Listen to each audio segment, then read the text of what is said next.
Okay, hello. Hello. Welcome back to She Asked. Welcome This back. is Anna and Jennifer, and I am so excited to have a little Q&A session after your Ayurvedic episode that Yes. you just recorded on Pitta. So, highly recommend watching that first, but if you haven't quite yet, I want to recap the 3 doshas when it comes to Ayurveda. Very quickly, Ayurveda is a sister science of yoga. It is the science of life. Correct. And is there anything else you want to add to just be very brief about what Ayurveda is before we dive deep? Sure. So it's over 5,000 years old. That's important to note. It was created in India and really was born out of their curiosity on how to live more in balance with nature. Okay, awesome. And so with these balances, our body has a balance of 3 doshas. The Vata, which is an element of air and ether, the Pitta, which is the element of fire and water, and Kapha, which is the element of earth and water.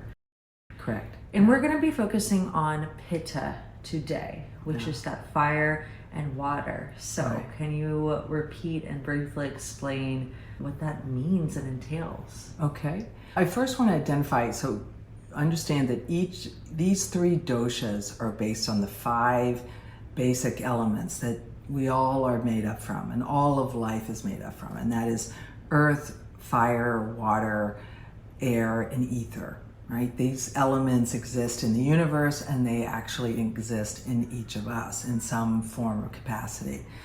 So these doshas take into account of the fact that what is within us is outside of us, and that we each have a constitution based on a combination of these elements. Ayurvedic principles suggest that we have all of these doshas within us, yet some of us will have more of one than the other. So for me, my dosha is predominantly Pitta, meaning fire and water. Fire is about digestion, about passion, about adventure, basically. And then water is the subtlety, the cooling, the nourishing, the balancing, the cleansing part of us that is very important to balance out the Pitta's fire.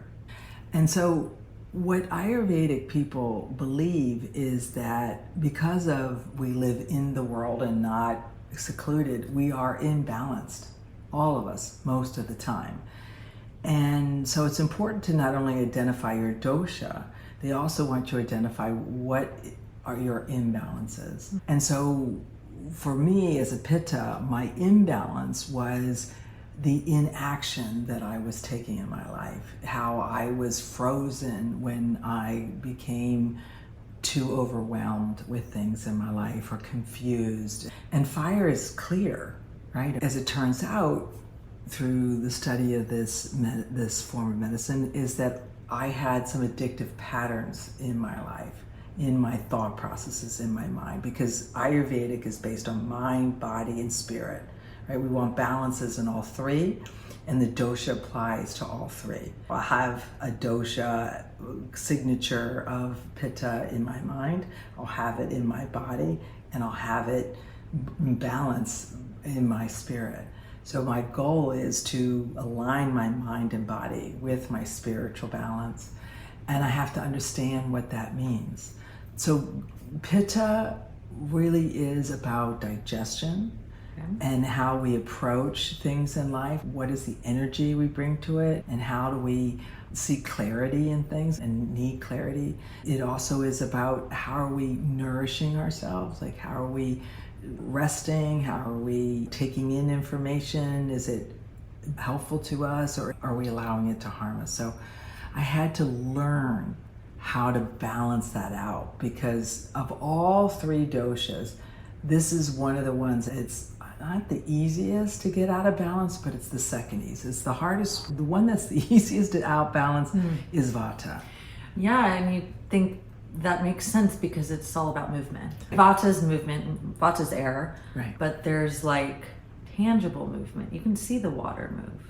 You can see the fire ablaze, right? Yeah, but the invisible part of Vata is what's really hard to appreciate, right? The mind part as well as the breath part. And often going back to the dosha that I had, what made it difficult was to practice the balance, you have to incorporate the other two doshas to help you. So I needed to be more grounded, which is what the earth element, the Kapha, is about. And I needed more movement that was deliberate, that was really breath-based, because I was an athlete and I was constantly chasing this anaerobic type of breath style. And what I needed was something more aerobic and learning how to get the breath to move through my tissues in a way that was cleansing and not in a way that was further taxing. Wow. Yeah. Wow, that sounds like some deep work. I want to go back a bit, depending on where you are in understanding Ayurveda. You've never heard of it or you're a deep practitioner. Let's just go to the basics and talk about the three doshas and how they might manifest in your physical body. I don't want to explain this in a way that puts your body type in a box, but there are certain characteristics. So let's go through those. And I'll share what I know, and I'd love you to elaborate. With Vata, these are going to be your already taller, thinner, both in body length and also maybe in your hair, in your skin. There are going to be ones that are very creative, maybe a little airy, but they are full of ideas and they're great conversationalists. That's getting into less physical. That's actually them in balance, right? These are balanced types of Vata. I can speak to complement that, the imbalanced version. Great. So often Vata people tend to struggle to focus. Because their mind is going all over the place, the movement of the mind. And then in terms of their body, it's often similar. It's difficult for them to be still, sit still. They have shortness of breath, like it's very rapid, fast moving, just upper chest area. It's not deep, it's not slow, it's short and it's shallow and rapid. Also, their skin will tend to be dry. So there's that problem. Or their hair could be dry, again, if they're out of balance. They're going to their emotional state. They will have a tendency towards anxiety, is one of the common ailments within a Vata imbalanced person. They will also have a tendency towards holding on to traumas and recycling them over and over. So there's that. And I'm just cautious to say that anybody who has suffered some sort of trauma, it can create an imbalance if you're a Vata. However, it's not a predeterminant of it. It just means that if you are, let's say, Vata and you have a trauma in your life, letting those episodes go and not cycle through them is one of the potential imbalances. And what that does, it further exacerbates the ability to focus and for the nervous system to settle down. This is another imbalance common within Vata, is that your sympathetic nervous system is constantly revved up. That's the form of the central nervous system, or the side of it that is for fight or flight. And so when Vatas are really out of balance, that's a common one. So those are some of the imbalances that you would see in Vata. But Vatas are great idea people. They're very creative. They're known for being able to move through things. Again, this is balanced version. And so when I say that, what I mean to describe is if you know someone, or if you are someone who can roll through situations and not let it stick to you, that is a balanced version of Vata, where they move through and not pick up things that are along the way. They tend to feel lighter, have a lighter sense of humor, have a lighter type of personality. They're easier to be around as a result. So those are some more of the balances. Great. I guess my last question on Vata, which another physical characteristic that I remember is like just bright eyes, like lighter eyes. And again, I think if some of these characteristics sound like you, that could be because you are a Vata, but I want to also point out like the seasonal correlation. yes, and so that's what was spring, correct? Yeah, it's spring. So, great. I was wanting to touch up on that. Let's say we are in spring. What are some home practices that you would do? So again, to restore balance, we lean on almost the opposite dosha and bring in some of those practices. So we talked about Vatas as being prone to movement and almost lack of focus. And so the opposite of that lack of focus would be Pittas that take action and are very specific. They're almost routine followers, right? They have a structure, but they just move right through it. So that would be very great for Vatas, meaning they need structure, which is also something that's relevant to Kaphas. Kaphas are really known for being a system-oriented or structure-based people. Vatas can benefit from those types of practices. The other things would be like the food. So in the spring, the thing about Ayurveda is that they bring in seasonal food, seasonal practices. Now, because Vatas like movement, we would want to bring in more grounded movement. So there are certain yoga poses, for example, that are very beneficial, that are more inclined to balance out the movement. So something like that's touching the ground, like the warrior poses, even child's pose, or when you're on your back or on your hands and knees. Those are probably some of the best poses that you can do to ground someone who's out of balance as Vata. And you could sit in meditation, that would be a great one.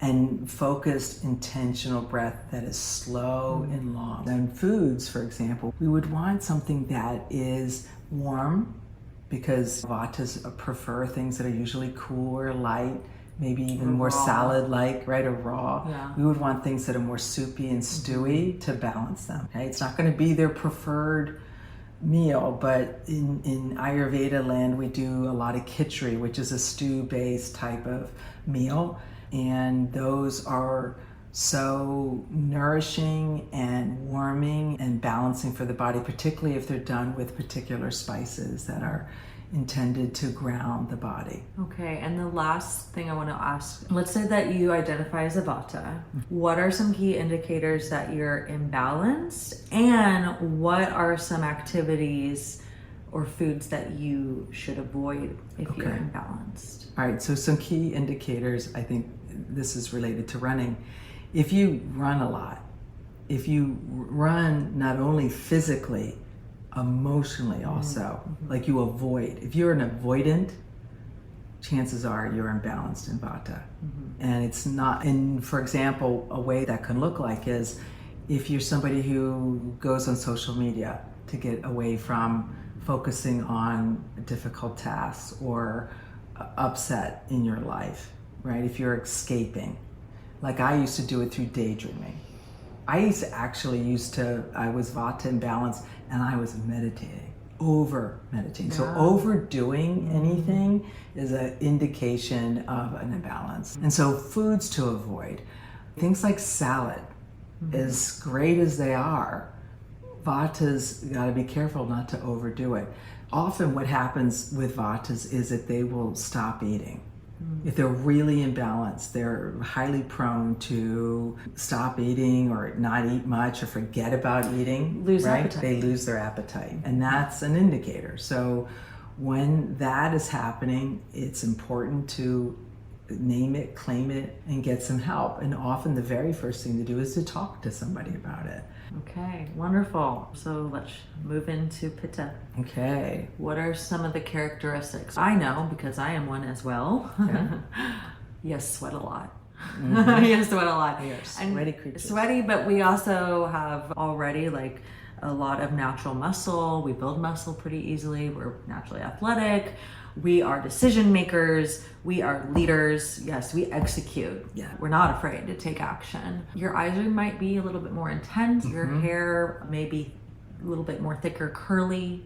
And probably have good skin. Mm-hmm. Or you don't. So that's what I remember. What do you have to add? Physical characteristics. So physical characteristics, we've definitely got a more athletic build. Not that Vatas aren't athletic, they're just more lean in nature. Yeah. Not that Kaphas aren't athletic. Right, yeah, they're just a little bit more stockier in build. But Pittas are, they're that in between where their body is built for action. And so therefore they can move quickly, they're more agile, they're more muscular, as you mentioned. They're definitely, because of the Agni inside them that's always burning, they're prone to perspire more. They're glandular, there's more glands, or their pores are bigger, so you're going to have more moisture showing. That's the water side of it, right? So structure-wise, as you mentioned, the eyes are stronger.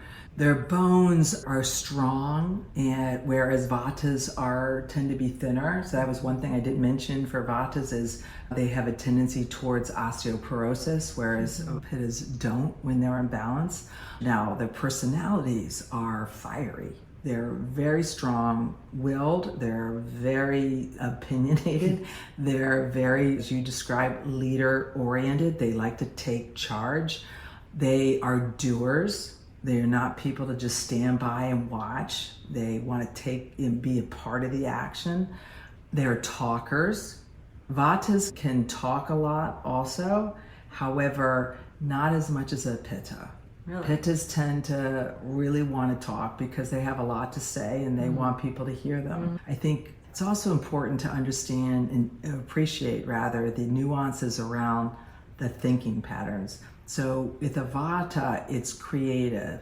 With a Pitta, it's about action. And so that may seem very nuanced, and it is, but this is the difference between the Vatas come up with the ideas, the Pittas not only see it, yet they get the clarity on what to do to make it happen. And often that's the difference between those two elements, is that one is about creating the idea in space, the next one is bringing it to fruition. And that's why they make great leaders.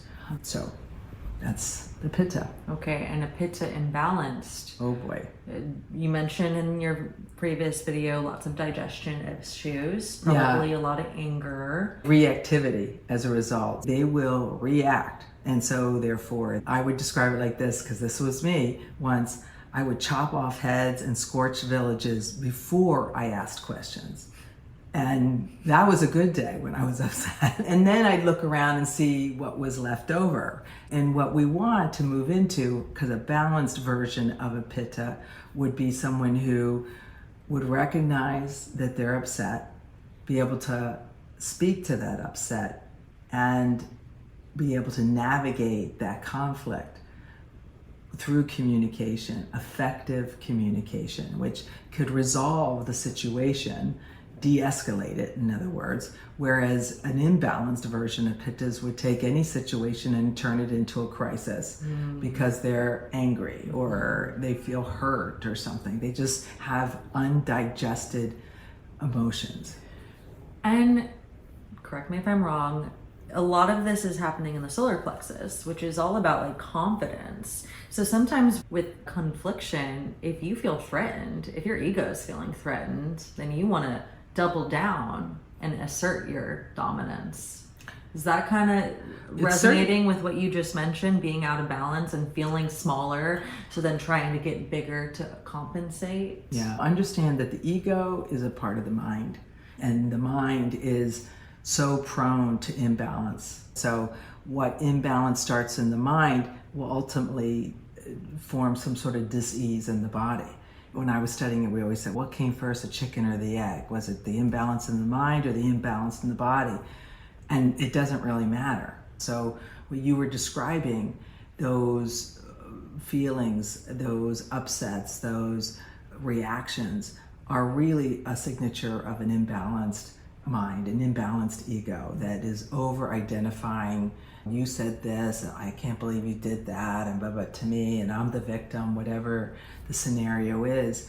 And from an Ayurvedic standpoint is that we've got to first try to cool down the mind and then come back and address the thought that created the problem to begin with, and which is often, when we involve the Ayurvedic psychology, they say, all right, a thought is really at the beginning of imbalance, because we will over-identify with a single thought. So our work is a meditation in order to try and slow down the thoughts, because Pittas are known for being overthinkers also, right? And particularly if we have a Vata imbalance, which is one of the most common imbalances in Pittas, is Vata. The overthinking, the ruminating, the worrying about the future. These are all Vata, meaning the thoughts moving through the mind. That's why we associate it with Vata. And yet it is a misunderstood interpretation of the imbalance within the Vata, Pitta dosha, is that this air that and thoughts moving through the mind can become so enraptured and fired up, so to speak, to use the terms of the dosha, and then it becomes the thing we just can't let go of. And we can't cool it. The water is pretty much dried up at that point, and fire is just raging through us. And that's what becomes the inflammation, the agitation, the digestion issues. Because, as I mentioned earlier, we are digesting not just food, we digest thoughts. When we talk about things like disordered eating, which was a part of my work in therapy, often the person who is suffering from disordered eating, not always, but a lot of the times, we notice that it begins at the dining room table, because one, two, or more of the people at that table are upset. Generally speaking, if let's just say if there's a child suffering from this disorder, the parents are coming to the table, the authority figures, with an upset. Or there was some upset before the meal was even mealtime it was. So the best scenario is, and it could be unrealistic in most homes, is to have a calm dinner time where you're actually having a positive conversation that's uplifting, and then therefore your body is calm, and then the food is entering a calm system. Yet if we're rushing to the dinner table, or we're rushing on to the next thing, or the people coming are agitated, it's already a heightenedly charged environment. And when that's the case, our body systems become heightened and charged. And then therefore, when we introduce food to that, we don't digest it well. So a common practice that we'll say for Pittas particularly is, if you are upset, don't eat. Maybe take a soup, maybe drink a cold water, maybe go take a bath, maybe go for a swim, maybe get some fresh air. Calm your system down before you eat. And I never understood that. I always thought, you gotta eat 3 meals a day. And upset, have some cake. That's right. Feed the upset. Yeah. Wow. What a stark difference of what you've learned through Ayurveda and how you were taught as a kid. But to address the imbalances, and again, you want to use an opposite type of dosha to help you. So you're going to pull from Vata, meaning you're going to pull meditation in. And see, since Pittas are known for movement, they're not known for sitting still, getting them to do meditation and doing a type of practice a type of meditation which is a little bit longer, a little bit lighter, a little bit more ethereal.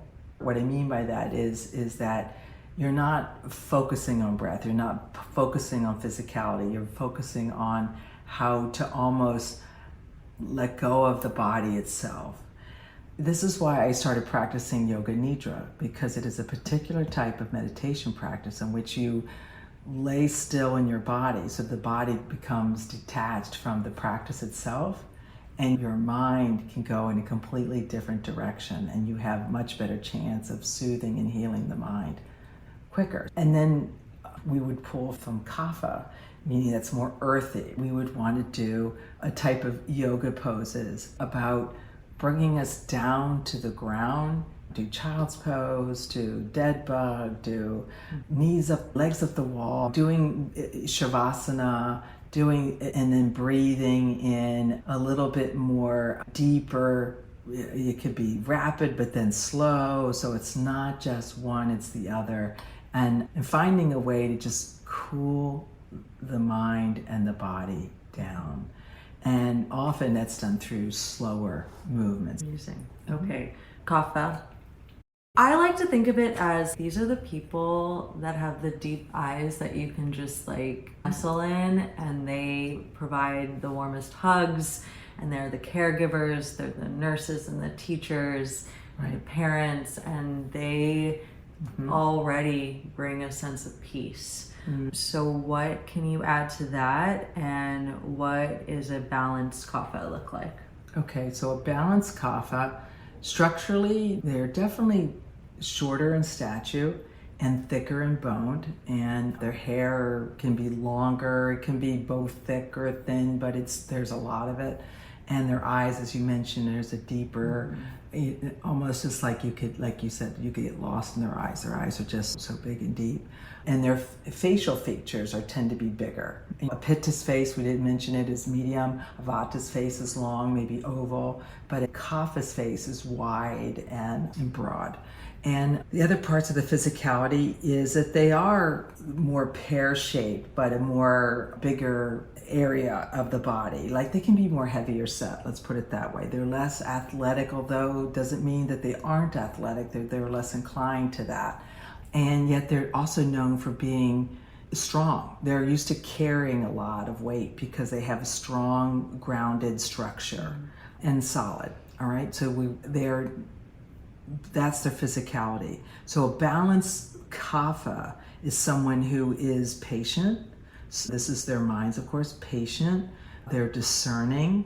They take their time. They have a process. They're process-oriented people. They won't be rushed.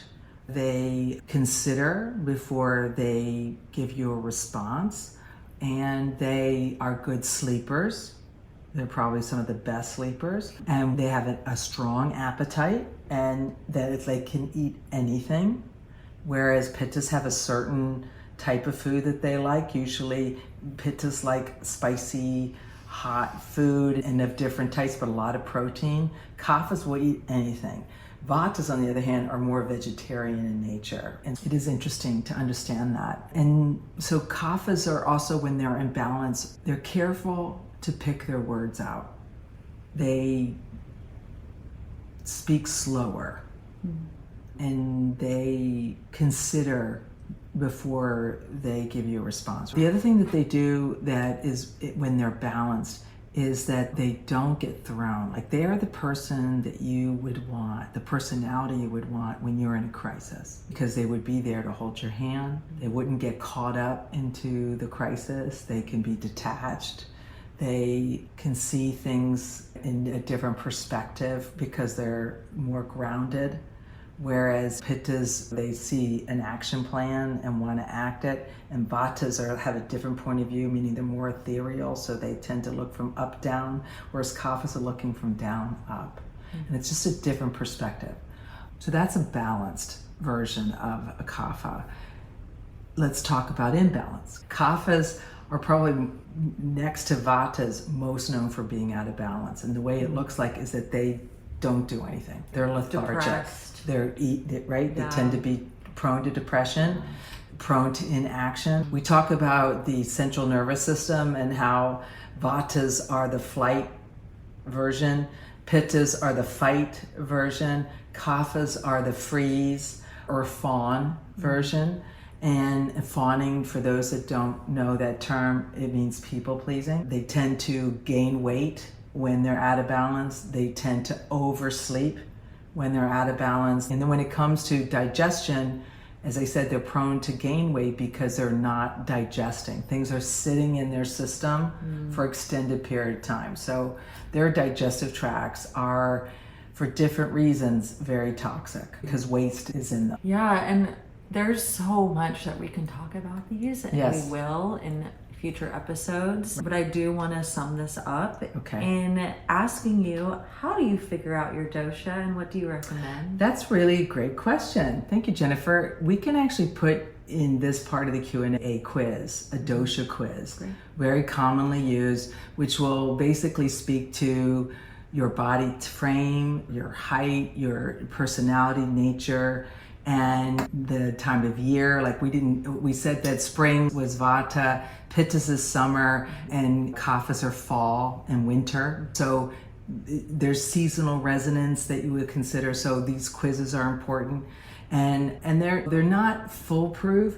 So actually talking to somebody who is an Ayurvedic counselor or coach would be the best way, because there's diameter of wrist, even your tongue, even your eye setting are 3 features that we look at, and to diagnose more perfectly a dosha. You can get a pretty good idea through the quiz. Cool. And I think just like thinking about doshas, almost astrology. We're not just our sun sign. We have a moon sign. We have a rising. And Right. we have to think about the complexity of ourselves, much like in the doshas and Ayurveda. Yes, I identify mostly as Pitta, but I can get into Vata when I'm Right. going crazy in my mind, and I can be surely lazy. Yeah. And it's important to do these exercises of self-study to rebalance. know, yes, and rebalance and adjust and then fine-tune, Yeah. so you get into equilibrium. The goal is to strive for balance, knowing that we are out of balance most of the time. And so it's a target. It's not a destination. And depending on the season of the year, that's another contributor to imbalance, besides what's going on in our life and what we're eating and our rest cycles. So there's a lot of contributors to it. Talking with someone who can coach you through that will help you understand not only that these 5 elements play a factor, the dosha combination, right, plays a factor, and then these seasons and these experiences and your lifestyle. It's a lifestyle, that's the point. It's not a quick fix. It's not like a pill, spoiler alert, that you get out of a bottle. So that's my 2 cents on that. Yes, and if you're still curious on how you might achieve that, Anna is open for clients in her Yes, coaching business. absolutely. And to sum up, what I think is the best way to balance for any dosha is meditation, Yes. which is also something that Anna has plenty of recordings for you to download on her website at annamcbride.com. So this has been She Asked. My name's Jennifer. And I am Anna. And we're so glad that you joined us today. Yes, and until soon, be well.